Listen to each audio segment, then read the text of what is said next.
Hello बच्चों, कैसे हैं आप लोग। BSc third year specially fourth paper का अगला पार्ट जो गोरखपुर विश्वविद्यालय, सिद्धार्थ यूनिवर्सिटी और भी यूनिवर्सिटीज़ में इस टॉपिक से क्वेश्चंस आते हैं और यह पेपर पढ़ा जाता है। इस पेपर का नाम है एनालिटिकल केमिस्ट्री। काफ़ी दिन से इसको बच्चे कह रहे थे बनाने के लिए, एनालिटिकल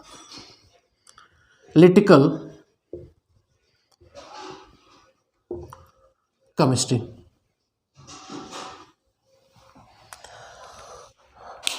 प्रैक्टिकल का सब्जेक्ट है केमिस्ट्री का, प्रैक्टिकल ही इसमें ज़्यादा पढ़ना है।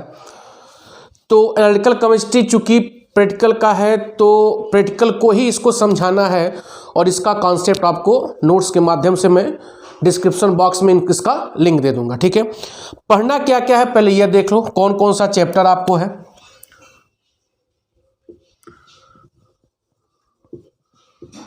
वॉल्यूमेट्रिक एनालिसिस, ठीक है। दूसरा ग्रेविमेट्रिक एनालिसिस, तीसरा सेपरेशन टेक्निक, और चौथा जो बेटा है एरर एंड इवैल्यूएशन। यह चैप्टर रटने वाला ज़्यादा है, इसका नोट्स दे दिया जाएगा और कहेंगे तो कुछ कॉन्सेप्ट बता भी दूंगा, लेकिन शुरू के जो 3 चैप्टर हैं इम्पॉर्टेंट हैं, एग्ज़ाम के पॉइंट ऑफ व्यू से आसान भी हैं, आपको समझना है, कॉन्सेप्ट क्लियर करना है। नोट्स मैं दूंगा, आपका तैयारी होती जाएगी। ठीक है, तो आज हम लोग बेटा जो शुरू करेंगे वॉल्यूमेट्रिक एनालिसिस। तो आज मैं वॉल्यूमेट्रिक एनालिसिस का बेसिक बताऊंगा, जो टर्म उपयोग होंगे उसके बाद अगले वीडियो से हम इसको डिटेल में पढ़ते जाएंगे। तो आज बेसिक टर्म जो हम उपयोग करेंगे किसमें, वॉल्यूमेट्रिक एनालिसिस में। बात समझ में आ रही है। तो जो चैप्टर का नाम है, एक मिनट मिटा दो उसको, जो चैप्टर का आपका नाम होगा वह होगा वॉल्यूमेट्रिक एनालिसिस। इसमें क्या क्या पढ़ना है थोड़ा देख लो, तब बेसिक टर्म हम लोग देखेंगे। ठीक है,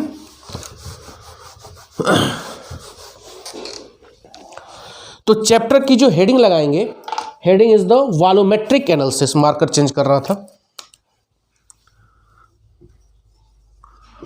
volumetric analysis.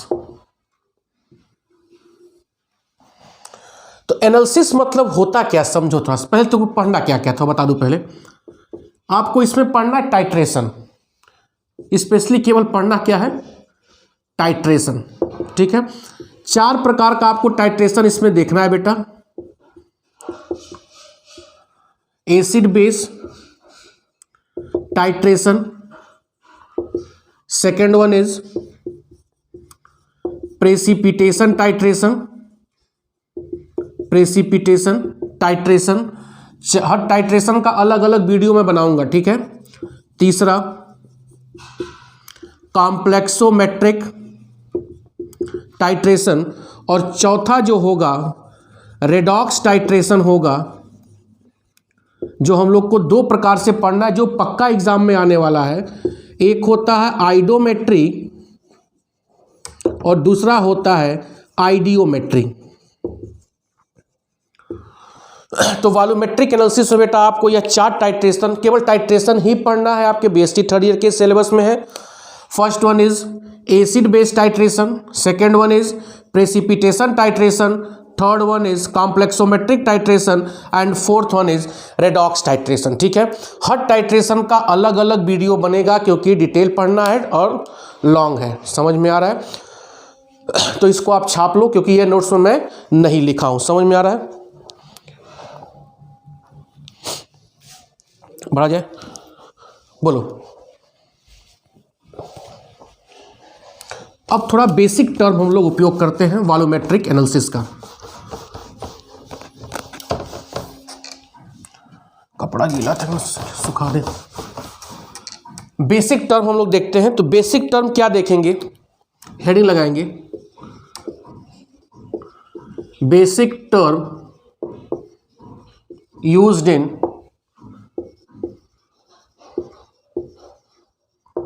Volumetric analysis, volumetric analysis, वहाँ एक एक्स्ट्रा लग गया था।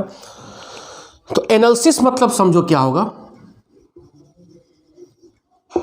एनालिसिस मतलब दो प्रकार का, एक होगा quantitative analysis, quantitative TATIV, quantitative analysis, ठीक है। क्वांटिटेटिव एनालिसिस मतलब होगा हाउ मच प्रेजेंट, कितना प्रेजेंट है कोई भी चीज, किसी चीज में कितना प्रेजेंट है उसको हम क्या बोलेंगे, क्वांटिटेटिव एनालिसिस। क्लियर हो रहा है? Is known as quantitative analysis, how much present, how much present. और एक हुआ क्वालिटेटिव एनालिसिस,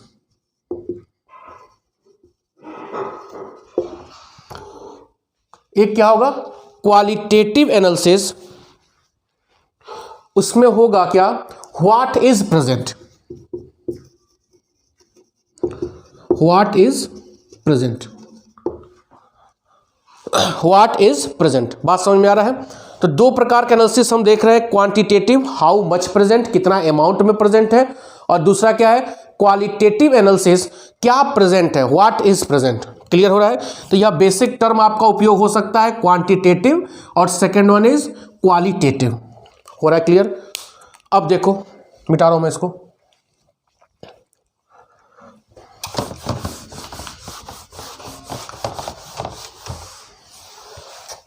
टाइट्रेशन की बात की जा रही है, तो बिना सॉल्यूशन के टाइट्रेशन पॉसिबल हो नहीं पाएगा। तो सॉल्यूशन की हम बात करेंगे। सॉल्यूशन यहां पर दो प्रकार का हम देखेंगे, सॉल्यूशन हम यहां दो प्रकार का देखेंगे। एक देखेंगे अननोन सॉल्यूशन, और दूसरा क्या देखेंगे, नोन सॉल्यूशन, या इसी को बोलते हैं स्टैंडर्ड सॉल्यूशन। वाइवा में पूछा जाता है स्टैंडर्ड सॉल्यूशन क्या होता है। तो सॉल्यूशन तो आपको पता हो रहा है भैया कि यहां पर दो चीज मिलता है, एक मिलेगा क्या, सॉल्यूट प्लस सॉल्वेंट। एकदम बेसिक से बता रहा हूं, सॉल्यूट प्लस सॉल्वेंट मिल गया तो क्या बन गया, सॉल्यूशन। यहां सॉल्यूशन हम दो प्रकार से देखेंगे, एक क्या देखेंगे अननोन सॉल्यूशन, और दूसरा क्या बोलेंगे नोन सॉल्यूशन या स्टैंडर्ड सॉल्यूशन। वह सॉल्यूशन दो सॉल्यूशन विच कंसंट्रेशन और स्ट्रेंथ आर नोन।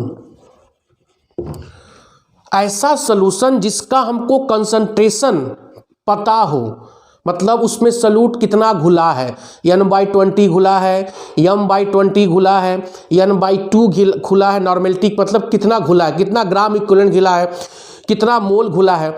ऐसा सॉल्यूशन जिसका कंसंट्रेशन हमको पता है उसको क्या बोलेंगे, नोन सॉल्यूशन, और इसको बोलते हैं टाइट्रेंट्स, TITRANTS,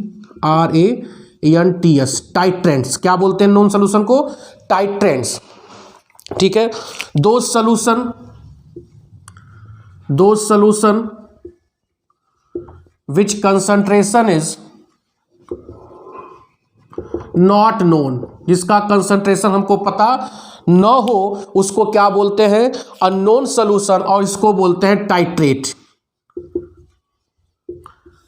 क्या बोलते हैं, टाइट्रेट। तो एक होता है टाइट्रेंट्स मतलब आपको पता है भैया, और टाइट्रेट मतलब आपको पता नहीं है, और इसी को बोलते हैं टाइट्रेशन। क्या बोलते हैं, टाइट्रेशन मतलब क्या होगा, टाइट्रेंट्स की सहायता से, टाइट्रेंट्स की सहायता से टाइट्रेट का कंसंट्रेशन पता करना ही क्या कहलाता है, टाइट्रेशन। मतलब with the help of standard solution we find the concentration, we determine the concentration of unknown solution. The overall process is known as titration, the overall process is known as titration. Clear हो रहा है? तो ज्ञात solution की सहायता से अज्ञात solution की सांद्रता, स्ट्रेंथ, नॉर्मेलिटी, मोलरिटी, अगर इसकी नॉर्मेलिटी है तो इसकी नॉर्मेलिटी ज्ञात करेंगे, इसकी मोलरिटी पता है तो इसकी मोलरिटी हम फाइंड करेंगे। पता करना ही क्या कहलाता है? टाइट्रेशन। ये सब बेसिक टर्म आपसे वाइवा में पूछा जाता है, और जब मैं टाइट्रेशन पढ़ाऊंगा तो ये सब नहीं बताऊंगा, नोन अननोन बोलता जाऊंगा। तो पहला यही पर्पज ऐसे पढ़ाया जाता है एनालिटिकल, कि पहले बेसिक शुरू कर दिया जाए, उसके बाद एक टाइट्रेशन। ठीक है, तो आई होप यहाँ तक आपको क्लियर हुआ होगा। आओ, ठीक है, 2-3 टर्म और देखते हैं।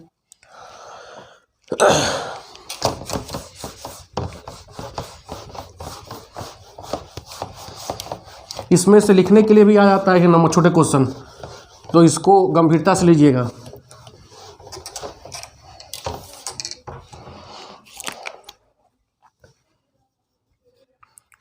इक्विवेलेंस पॉइंट या एंड पॉइंट। तो टाइट्रेशन हम कर रहे हैं, तो टाइट्रेंट की सहायता से टाइट्रेट का कंसंट्रेशन प्राप्त कर रहे हैं। मतलब वह point, those point where titrant is chemically equivalence to titrate. मतलब जिस पॉइंट पर, देहाती भाषा में केमिकली इक्विवेलेंस मतलब समझो, जिस पॉइंट पर टाइट्रेंट एंड टाइट्रेट का रिएक्शन कंप्लीट हो जाए, का रिएक्शन क्या हो? कंप्लीट हो जाए, वह पॉइंट क्या कहलाता है? Equivalence point. और आप जानते हैं कि टाइट्रेशन में हम उपयोग करते हैं क्या? इंडिकेटर। क्या उपयोग करते हैं? इंडिकेटर। तो कैसे रिएक्शन कंप्लीट होता है? तो इंडिकेटर कलर चेंज करता है, तो इक्विवेलेंस पॉइंट पर इनका रिएक्शन क्या होगा? कंप्लीट होगा, और इसी पॉइंट पर indicator change its colour, change its colour and जहां पर यह चेंज कलर करेगा, कलर चेंज करेगा, वह पॉइंट क्या कहलाएगा? And point. समझ में आ रहा बात? तो 2 पॉइंट जहां टाइट्रेंट और टाइट्रेट का रिएक्शन केमिकली इक्विवेलेंस, मतलब अब बराबर हो चुका है, रिएक्शन कंप्लीट हो गया। तो रिएक्शन जब कंप्लीट होगा, जैसे आप क्या लेते थे? ब्यूरेट लेते हो, हालांकि मैं समझाऊंगा प्रैक्टिकल जब कराऊंगा तो इसमें। तो यहां से गिरता था अननोन सोल्यूशन या नोन सोल्यूशन जो आप लो, तो यहां पर इंडिकेटर क्या करता था? फॉर इसमें कोनिकल फ्लास्क में इंडिकेटर उसी पॉइंट पे कलर चेंज होता था, आप स्टॉपर बंद करते थे, तो वही पॉइंट क्या कहलाता है? And point. तो इक्विवेलेंस पॉइंट पे रिएक्शन कंप्लीट होता है और इसी पॉइंट पे यह कलर चेंज करता है, उसी को हम क्या बोलते हैं? इंडिकेटर। इंडिकेटर क्या होता है? देख लो, इंडिकेटर वह सब्सटेंस होता है जो टाइट्रेशन में अपना कलर चेंज करता है, मतलब फिजिकल डिटेक्शन। इंडिकेटर क्या करता है? Physical detection. फिजिकल डिटेक्शन मतलब क्या? आप आंख से देख रहे हो, तो इंडिकेटर क्या होता है? जो कलर चेंज करता है, या जिसके द्वारा हम फिजिकल रिएक्शन का फिजिकल डिटेक्शन कर रहे हो। फिजिकल डिटेक्शन मतलब हम कलर चेंज होता हुआ देखते हैं, तभी ना हम स्टॉपर बंद करते हैं। तो इंडिकेटर देखो ये हो गया, 3 प्रकार का होता है। इंटरनल इंडिकेटर, सब लिखा हुआ नोट्स में। External indicator, self indicator. ठीक है, तो इंटरनल इंडिकेटर वह इंडिकेटर होता है जो रिएक्शन मीडियम में हम कोई सब्सटेंस डालते हैं और वह कलर चेंज करता है। ठीक है, एक्सटर्नल, जैसे इसमें एग्जांपल है मेथिल ऑरेंज,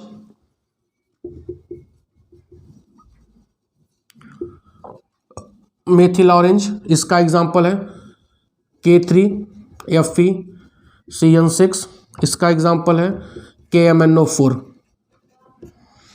तो अगर हम रिएक्शन मीडियम में कोई सब्सटेंस डाल रहे हैं तो भैया कलर चेंज कर रहा है। एक्सटर्नल इंडिकेटर में हमको बाहर से डालना पड़ेगा तब कलर चेंज करेगा। सेल्फ इंडिकेटर में हम किसी चीज़ को बाहर से नहीं डालेंगे, तो जो ब्यूरेट में भर रहे हैं या जो कोनिकल फ्लास्क में, मतलब रिएजेंट खुद ही इंडिकेटर का काम कर दे, reagent act as a indicator itself is known as self indicator. ठीक है, तो यह इंडिकेटर हो गया। तीन प्रकार का, इंटरनल, एक्सटर्नल और सेल्फ इंडिकेटर। तो ये आपको बेसिक पॉइंट आपको दिमाग में बैठाना था। दो चीज़ और कि एक आप पढ़े होंगे NO1 V1 is equal to N2 V2 normality का इक्वेशन, और एक मोलरिटी का होता है M1 V1 is equal to M2 V2। तो बेटा ये आपका बेसिक टर्म था, आई होप समझ में आया होगा। नोट्स आपको मिल जाएगा यहीं तक आज। अब जो अगला वीडियो बनेगा वो एसिड बेस टाइट्रेशन, फिर प्रेसिपिटेट, ऐसे करके 4 वीडियो में आपका पहला चैप्टर समाप्त हो जाएगा। ठीक है, शेयर, कमेंट, लाइक, सब्सक्राइब। बहुत बहुत धन्यवाद। Thank you for this channel. Okay.